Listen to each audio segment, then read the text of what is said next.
আমার বই করবার লাগে নিছিল জেসমিন ৮,২০০ টাকা। সেটা দিই না পরে কইতাছে বইয়ের নাম কাটা দিব, উপর থেকে কইছে বই বাদ করে দিব।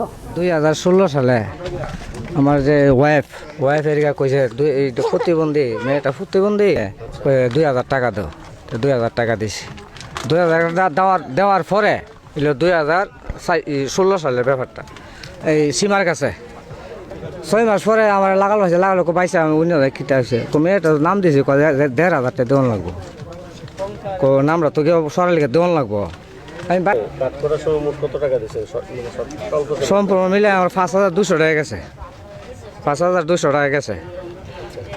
এরপরে টাকা উঠানোর দিন আমি ফাড়াই তোমার যাওয়া লাগতো না, তো বাচ্চার মারে দিয়ে দিছে পরে টেয়া উঠেছে 9,000 টাকা উঠায় সেইটা কাপড় টাপড় সামান বেড়ায় ধরছে। সব এরা ঠান্ডা নিয়ে আমার ওয়াইফাই বলো সব এরা ঠান্ডা নিয়ে আসে এক ঘরের ভিতরে নিয়ে বসে বই আসে সব ডি বই নিয়েছে 6-7টা বই আসেন সব ডি বই নিয়ে আসে ধরে আমার কাছ থেকে নিয়েছে 3,000 টাকা। 3,000 টাকা আমার 6,000 টাকা দিছে। সীমা ওই কত বলতেছে বইটি আমি তোমরা দিতাম না, বইটি আমি জায়গাত পৌঁছাই দিব। ওই ডোর বই যা আইসে পরে এরপরে বইটি টেয়াটি এরা দালাইছে, দেওয়ার পরে এরা বইটি দিছে আর 6,000 টাকা 3,000 টাকা রেখে দিছে। আমার নাম ইমন। জি আছে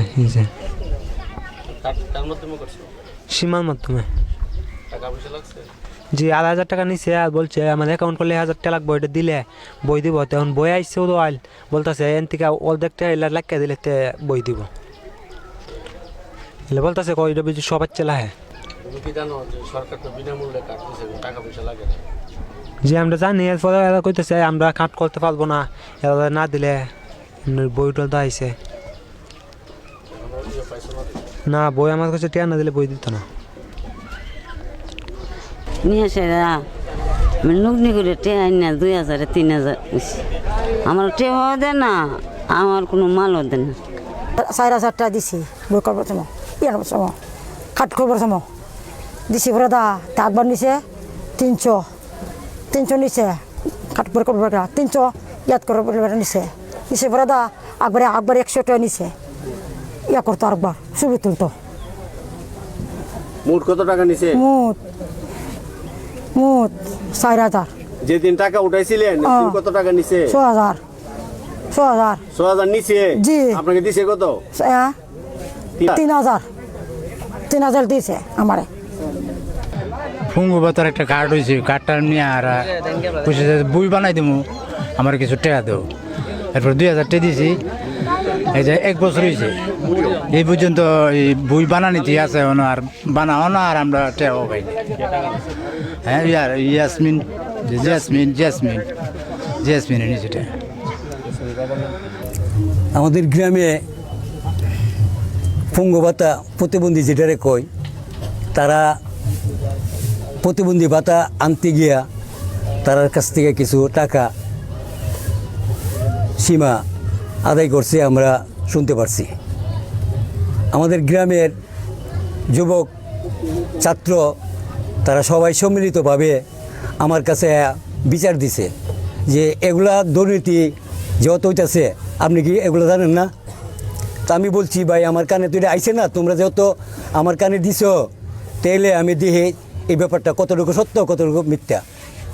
পরে আমি সুলতানা সীমার বাড়িতে গেছি।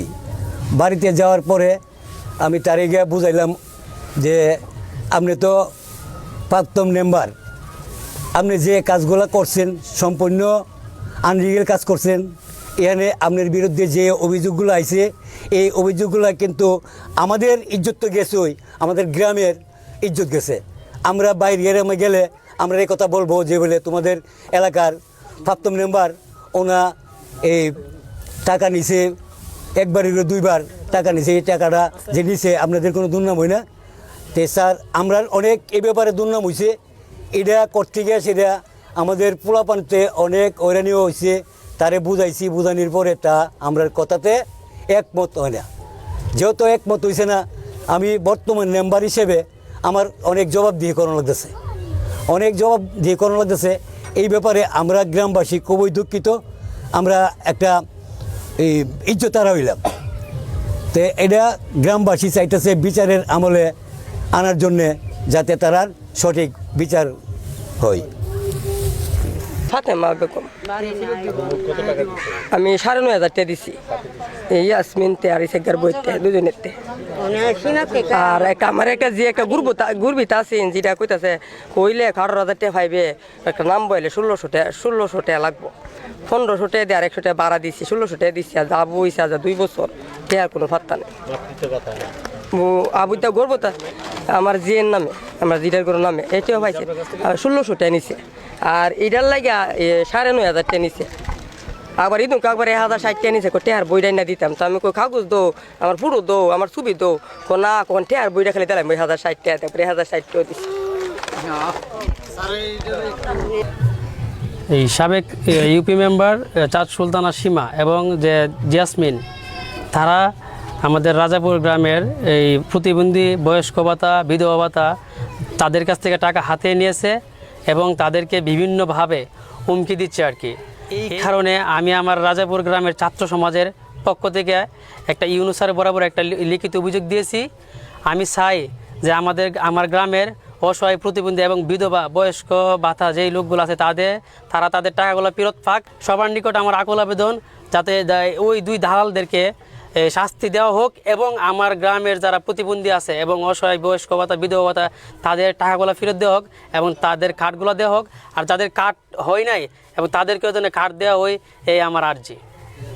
মহিলা মেম্বার, প্রাক্তন মেম্বার আর কি, সে আমাদের গ্রামে যে একটা বিশৃঙ্খলা সৃষ্টি করছে, এই বিশৃঙ্খলার জন্য সুষ্ঠু একটা সমাধান চাই এবং এই সমাধানের উপর এই আশা করি আমরা যাতে এই গ্রামে আর কেউ কোনো সময় এই ধরনের কার্যক্রম না করে এবং সে যে কাজটা করছে এই কাজটার জন্য আমরা গ্রামবাসী অনুতপ্ত এবং এই ওনার যে সুষ্ঠু একটা বিচার চাই এবং এটার একটা সমাধান যাতে আসে, এরকম একটা কার্যক্রম আমরা আশা করি। এই ঘটনা হচ্ছে চাঁদ সুলতানা সীমা, তার স্বামী ইসাক ডাক্তার এবং জেসমিন, যার পিতার নাম করসন মিয়া। এই দুজনের বিরুদ্ধে অভিযোগ পেয়েছি। পাওয়ার সাথে সাথে আমি মেম্বার সাহেবকে বলেছি যে এই ঘটনা নাকি হচ্ছে, আপনি এটা দেখেন কি করা যায়। মেম্বার সাহেব চেষ্টা করেছেন গ্রামের শান্তির জন্য, শান্তির লগ্নে চেষ্টা করেছেন একটা মীমাংসা করার জন্য, কিন্তু অভিযুক্তরা মেম্বার সাহেবকে কোনো ধরনের পাত্তা দেয় নাই। আমরা ভারপ্রাপ্ত কর্মকর্তা সরাইল থানাকে অবগত করেছি। উনি বলেছেন গ্রামের শান্তির লক্ষ্যে শান্তি যেত বজায় থাকে সেই ব্যবস্থা আপনারা গ্রহণ করবেন। আর আমি আমার প্রশাসনিক আইনি যে ব্যবস্থা আছে সেই ব্যবস্থা আমি 100% শিওর করব। উপজেলা প্রশাসন এবং থানা ভারপ্রাপ্ত কর্মকর্তা মহোদয়ের কাছে আমাদের দাবি থাকবে, যে সকল প্রতিবন্ধী, বিধবা এবং বয়স্ক ভাতাদারি যারা টাকা দিয়েছিল কার্ড পায় নাই, তাদেরকে যেন কার্ড করে দেওয়া হয় এবং যারা কার্ড করেছে বাট অবৈধভাবে তাদের কাছ থেকে টাকা নিয়েছে, এই টাকাগুলি যেন তারা ফেরত পায়, এই দাবিও আমাদের থাকবে। সাথে সাথে অদূর ভবিষ্যতে যেন এই ধরনের ন্যাক্কার জন্য কোনো কাজ কেউ করতে সাহস না পায়, সেজন্য তাদের দৃষ্টান্তমূলক শাস্তি আমি গ্রামবাসীর পক্ষ থেকে থানা প্রশাসন এবং উপজেলা নির্বাহী কর্মকর্তা মহোদয়ের কাছে আকুল আবেদন জানাচ্ছি। এই বিষয়ে আমার কোনো বক্তব্য নাই, কারণ আমি আপনাদের সঙ্গে কিছুই বলতে চাই না। এখন আমার তদন্ত চলছে, আমার তদন্তের কাজ শেষ হবে, আইনিভাবে তদন্ত চলছে, কাজ শেষ হবে, তারপর আপনার সাথে যাই বলার আমি বলবো। এখন আমার কিচ্ছু বলার নাই, এইটুকুই আমার শেষ। আমার এক চাচাতো বোন আমার কাছে বলছে এসে যে এই ব্যাপার, আমি 9,000 টাকা তুলছি, 6,000 টাকা আমারে দিছে। তা আমি কি 6,000 টাকা দিল কেন? আগে ওনারে 5,000 টাকা দেওয়া হয়েছে, কিন্তু 5,000 আর 6,000 11,000 টাকা। আমার এক চাচাতো ভাইয়ের মেয়ে পঙ্গু ছেলে আর কি, তো তার কাছ থেকে টাকা পয়সা নিছে আর কি। এইভাবে প্রতারণারা সবসময় করে আসছে। এটা তো গ্রামবাসী যারা গরিব দুঃখী পাশে কেউ দাঁড়া না, যার জন্য আমরা বলছি যে আইনগত ব্যবস্থা করা হোক। আমাদের পার্টির বদলাম, আওয়ামী লীগের বদলাম এবং শেখ হাসিনার বদলাম, এটা অবশ্যই বহিষ্কার করা উচিত। এ ধরনের মহিলা সদস্য হিসেবে আওয়ামী লীগে আসতে পারে না। দলের ভাবমূর্তি ক্ষুণ্ণ হবে এবং গ্রামেরও তো একটা মান সম্মান আছে, যার জন্য আমি মনে করি ওনারে বহিষ্কার করা উচিত। প্রতিবন্ধী, বিধবা, বয়স্ক এরা তো সমাজের অবহেলিত মানুষ। মাননীয় প্রধানমন্ত্রী জননেত্রী শেখ হাসিনা সময়ে যেভাবে তাদেরকে মূল্যায়ন করা হয়েছে এবং যে ইজ্জত করা হয়েছে, এবং আমি চেয়ারম্যান হওয়ার পরে সব গ্রামে মোটামুটিভাবে প্রতিবন্ধী, বয়স্ক, বিধবা ভাতা আমরা দিছি। আগে এবং পরে যে সময় টাকা নিয়ে থাকে, এই সমস্ত লেনদেন হয়ে থাকে, তাহলে অত্যন্ত দুঃখজনক ব্যাপার। কারণ এরা তো সমাজের এমনি অবহেলিত। তাদের খেটে খাওয়ার একটা প্রতিবন্ধী মানুষ, তাদের তো খেটে খাওয়ার ভাত নাই, খেটে খাওয়ার পরিশ্রম করার ক্ষমতা নাই, অক্ষম ব্যক্তি তারা। তাদেরকে যদি সমাজে আমরা কই লালন করব, তাদেরকে যদি আমরা শোষণ করি, তাহলে সমাজ আর কোথায় দাঁড়াবে? চাঁদ সুলতানা সীমা, আমরা তখন ছোট, তখনকার সময়ে একজন মহিলা মেম্বার ছিল আমাদের এলাকার, সম্ভবত আমাদের সাবেক চেয়ারম্যান নোমান সাহেবের সময় মহিলা মেম্বার ছিল উনি। আমরা তখন ছোটোই বলা চলে, ছাত্র জীবন তখন। এরপরে ওনার সাথে আমার ব্যক্তিগতভাবে ওইরকম সম্পর্ক নাই। আমার এলাকা, আমার বিশেষ করে আমার এলাকার একবার লাস্ট বর্ডার নদীর পার এলাকা, রাজাপুর এলাকা, ওই এলাকার সে বাসিন্দা, একজন মহিলা মানুষ। সে আমার কোনো, আমি জাতীয় পার্টি করে আমার কোনো দলও করে না, আমার তার সাথে ওই রকমের সখ্যতাও নাই। আর আমি তাকে একটি প্রতিবন্ধীও দেই নাই যে তুমি সমাজের একটা লোক আসছো আমার কাছে আবেদন করছো বা আবদার রাখছো যে আমার আত্মীয় স্বজন, আমি তাকে ওইভাবে তাকে অনার করি নাই। যেটা যে আমি চেয়ারম্যান হিসেবে আসছে একটা লোক যে আমার একটা প্রতিবন্ধী ভাতা দেন, আমি এই ধরনের বা বয়স্ক ভাতা দেন, আমি এই ধরনের দেইনি। আমি যেটি দিছি মেম্বারদের মাধ্যমে দিচ্ছি। উনি সচরাচর আমরা পরে এই জিনিসটা যখন আপনি কিছুদিন আগে ফোন দিয়ে আমাকে অবহিত করছিলেন, হ্যাঁ, তখন আমি জানতে পারলাম বা ওনাকেও আমি ফোন করছি এবং তাকে আমি ডাইকা আনছি। ডাইকাইন আমার মেম্বার সাহেবদের সম্মুখে আমি তাকে জিজ্ঞাসা করছি যে আপনি প্রতিবন্ধী বা কোথায় পেলেন বা আপনি কাকে দিচ্ছেন? উনি আমার কাছে বললে এক সময় কত, আমি প্রতিবন্ধী, আমি মেম্বারও না, চেয়ারম্যান, আমি দিব কোথায় থেকে? আমি তো দেইনি। আপনি না দিলে আপনার নামগুলো বললো কীভাবে? আপনি দেন নাই তো আপনি বললো কীভাবে আপনার নাম দিলে? আমি চার্জ করছি তাকে। চার্জ করার পরে সে বলছে যে আমি একটা দুইটা ওই যে এই এমপি সাহেবের কাছে যা, উপজেলার কাছে যা।